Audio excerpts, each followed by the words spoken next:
Guys, ito yung pumpkin ko dito. So, there is one bunga in there. And one bunga also in here. Yes, guys, that's my Crown Prince pumpkin. So, yes. We will go to my backyard and I will show you my garden. So, guys, this is butternut. Nasa pot. So, ang gagawin ko dito, ito siya. Nasa pot. Yun, guys. Butternut. So, Crown Prince, butternut. We have Popo pumpkin. This is my Kent pumpkin also, guys. Oh, Kent.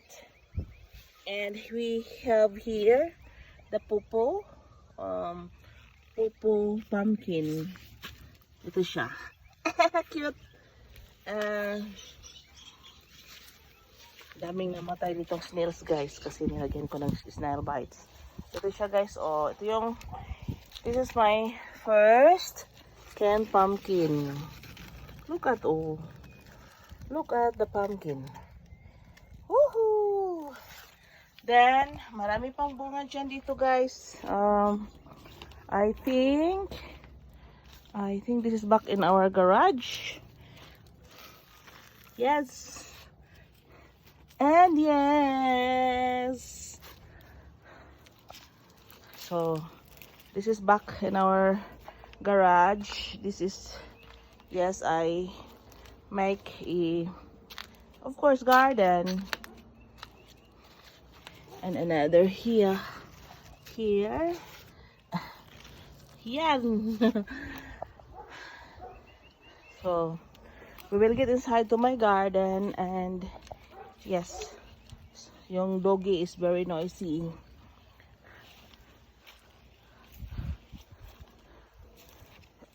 Ipapakita ko lang sa inyo, guys, yung aking mga pumpkin. Yeah, pumpkin yeah.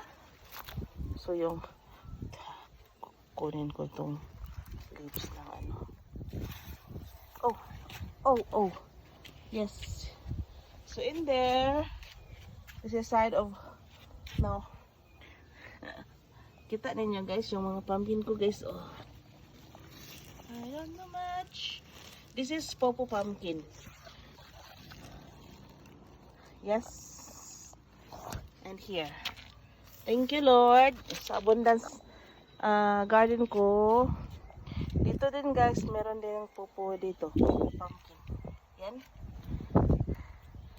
Yeah. And yes, in here also, my Popo pumpkin. Yan. And dito where one. And here we have our, yes, and that's our butternut pumpkin. And here another pumpkin, hanging pumpkin. That's canned pumpkin, guys. So I have 4 varieties this year. So I have Popo pumpkin, Crown Prince,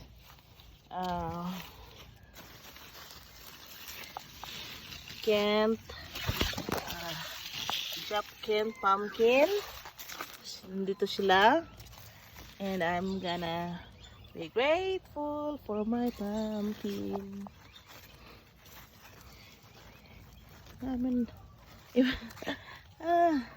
Yes, guys, and that area also is my Popo pumpkin. Here is the Japken pumpkin. So yes, we have there Popo pumpkin and Japken pumpkin. So, and in this area, this one here, guys, this is a butternut pumpkin. Okay, so that's it. So apply ko siya ng, maglagay ako ng bone meal, guys, after here. So yun, and these are my trash tomato. Malaki siya, guys. Oh, yan ang aking trash tomato, guys. Yun, nakapag-harvest na tayo. Yan din, meron lang mga ano, guys, pero yan. And lastly, yun. We have our chayote there that's hanging. A lot of leaves. Kunin ko yung leaves para magkabunga. And sweet potatoes in the pots. So yun guys, yun. 2 varieties yung ating potatoes. This is purple. And I think this is Bugord. Ano ba yun? Bugord? Bugord. I don't know. So yun. Yes, and that's our sweet potatoes. And here we also got, oh my Jesus, thank you Lord. Look at the tomato. Tomato. Yes guys, that's our tomatoes.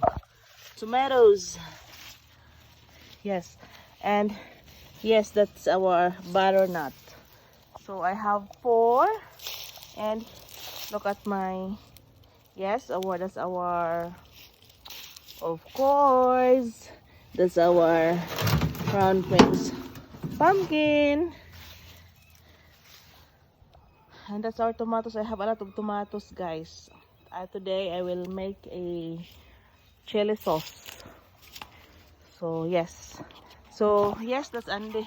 This area will be this area where I put my cherry tomato. Okay, so that's my garden there at the back of our garage. There, chayote, pumpkin. Yes, that's my garden. Here also, guys, I have potatoes, sweet potatoes. Okay, and some of the, yes, potatoes, sweet potatoes. Ito siya. Yes, yan, mga sweet potatoes ko yan. I have to water this afternoon. Siguro dry na. Tingnan natin, be. Still wet at the bottom, but needs to be watered. Okay, so that's all for today, mga guys. I have shown you my garden. Thank you for watching, and if you haven't subscribed yet to my channel, Tess Home, please consider subscribing. So that is the side of our house. So thank you look at the trees, guys. So thank you for watching, guys, and I hope nag-enjoy kayo sa panonood ng aking garden. As I say it in my profile, that my channel is about cooking and gardening, and if you are one of it, so please consider subscribing. I love you, mga guys. Thank you for watching. That's our ano ba yun? That's our rosemary, the ancient history plant rosemary. So thank you for watching, mga guys. I love you and bye-bye.